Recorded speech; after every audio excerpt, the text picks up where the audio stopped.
يا رب يا رب يا رب يا رب يا رب. قدامك قدامك قدامك. يا على الرب والعفو. صابة صابة صابة. والله هربي. جاي شحن جاي شحن جاهز فورا جاهز فورا. جاهز فورا جاي شحن. والله نار نار نار بتاعني نار. يا سيدي صابت السيارة صابت صفت على اليمين. نار نار نار نار.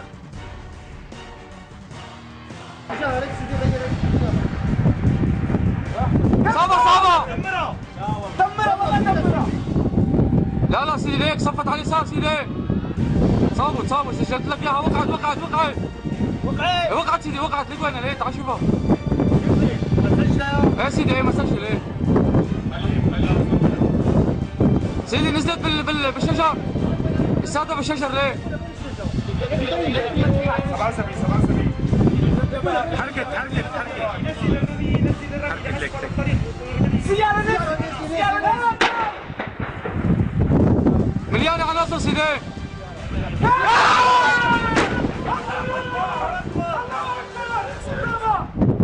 صابة انفجرت يا سيدي. عيدها وهي الثالثة كمان. يا سيدي انفجرت يا سيدي. ما تنفجر ليه؟ ليه وقعت صارت بالشجرة. وقعت ممتاز الله يحميك يا رامي الدبابي. وقعوا سيدي ما يركضوا على الطريق سيدي. ما يركضوا على الطريق ما يحكموا. عيدها سيدي عيد. بعيدي سيدي على الارض بيلموا قتلاهم سيدي. سيدي ما يلموا العالم. يا محمد بعد لا تجي عندنا لا بترجفني ليه بترجفني.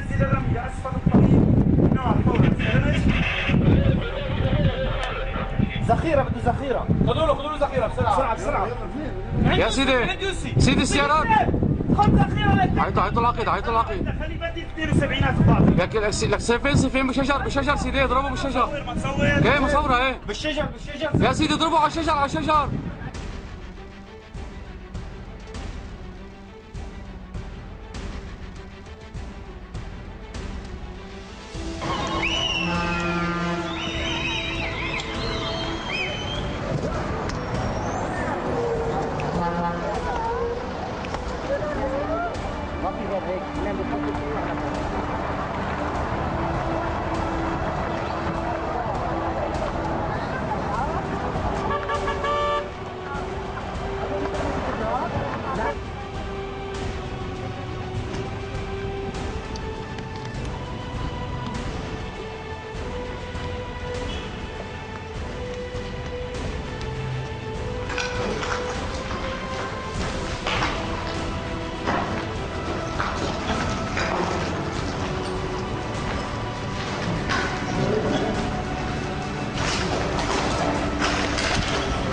والآن نشاهد حجم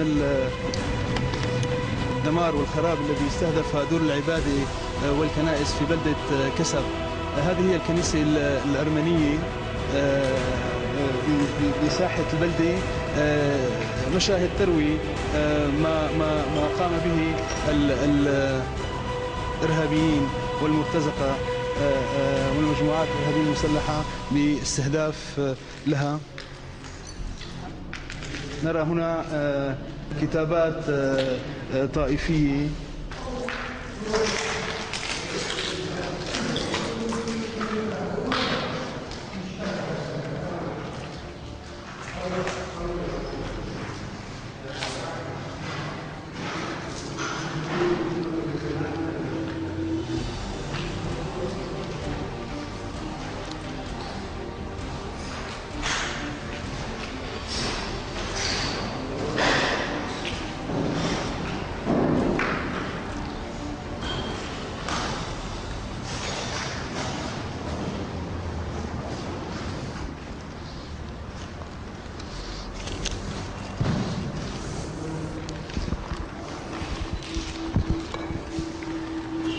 تخص هذه الكنيسة.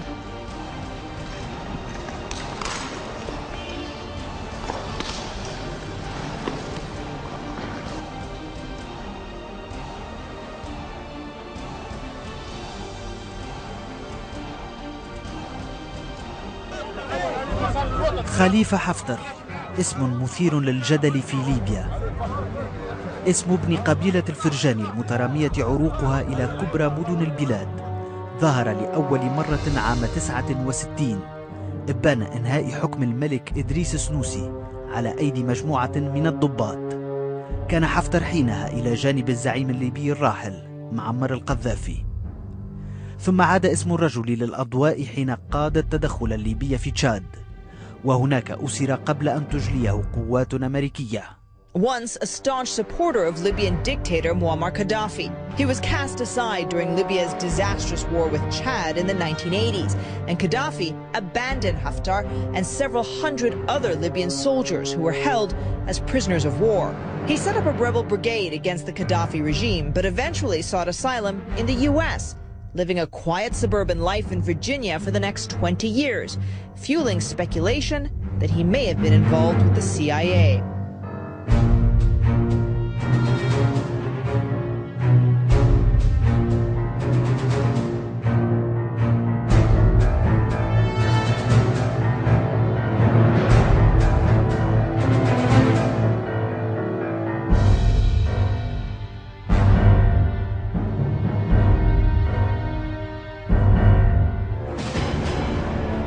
The CIA want to see a military commander they can trust, Colonel Khalifa Haftar.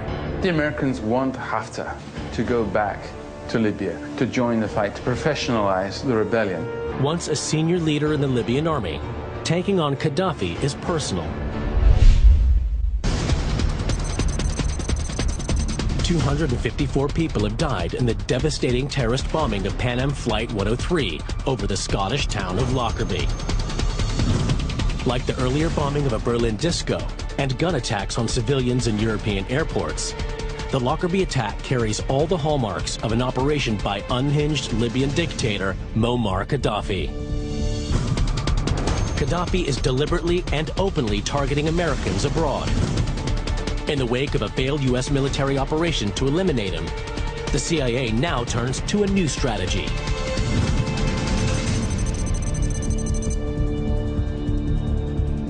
CIA Director William Casey plans to create a rebellion in Libya.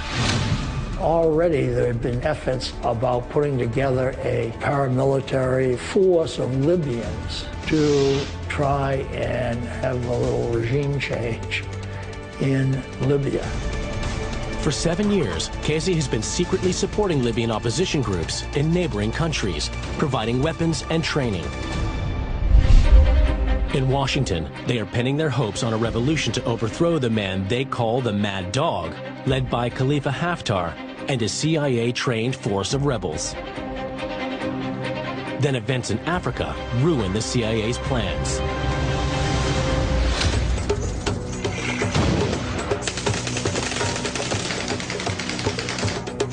In 1990, the pro-American government of Libya's neighbor, Chad, is forced out and replaced by a new president who is hostile to the US-backed Libyan rebels. So suddenly you have these several hundred Libyan soldiers sitting in Chad, getting ready to take action against Gaddafi. But the new president of Chad doesn't want them there. Ultimately, the Americans are left with no choice but to bring them back to the US.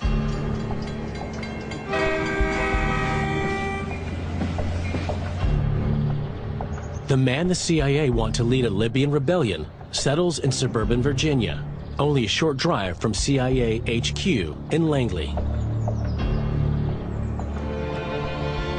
His men are settled across the country in 25 different states. Haftar himself, after this long odyssey across Africa, settles in Falls Church, Virginia. He lived in a very nice house, he had a lot of kids, but he still always harbored this idea of returning to Libya.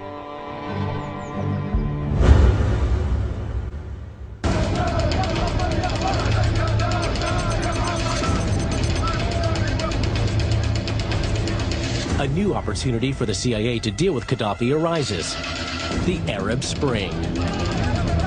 Inspired by revolts in Tunisia and Egypt, popular protests break out across Libya. In February of 2011, as the Arab Spring takes off, it finally percolates through, if you like, to Libya, and a protest in Benghazi gets out of hand and quickly becomes an uprising. Gaddafi sends his troops against the protesters, believing no one will interfere. Gaddafi probably in 2011 concluded that he was going to be okay, that the Americans would not move against him. The CIA have always viewed Gaddafi as a clear and present danger to the U.S. Now, seizing the chance to remove him, the agency springs into action. It is time for Khalifa Haftar, the former commander of the anti-Gaddafi rebels, who has spent 20 years languishing in suburban America, to return to Libya. 1 month into the rebellion, Haftar arrives in Benghazi with a handful of his officers to cheering crowds. Within weeks, he is installed as the commander of the rebel forces. The CIA needed trainers to help this ragtag army that was forming. That's what Khalifa Haftar was there to do, to help organize an otherwise completely disorganized rebellion. With their preferred man in charge, the CIA is better placed to steer the Libyan rebellion. Now follow me to March 26, 2011. The McClatchy newspapers reported, and I quote, "The new leader of Libya's opposition military left for Libya 2 weeks ago," unquote. Apparently, around the same time, the president signed the covert operations order, and I'm making that observation. The new leader spent the past 2 decades of his life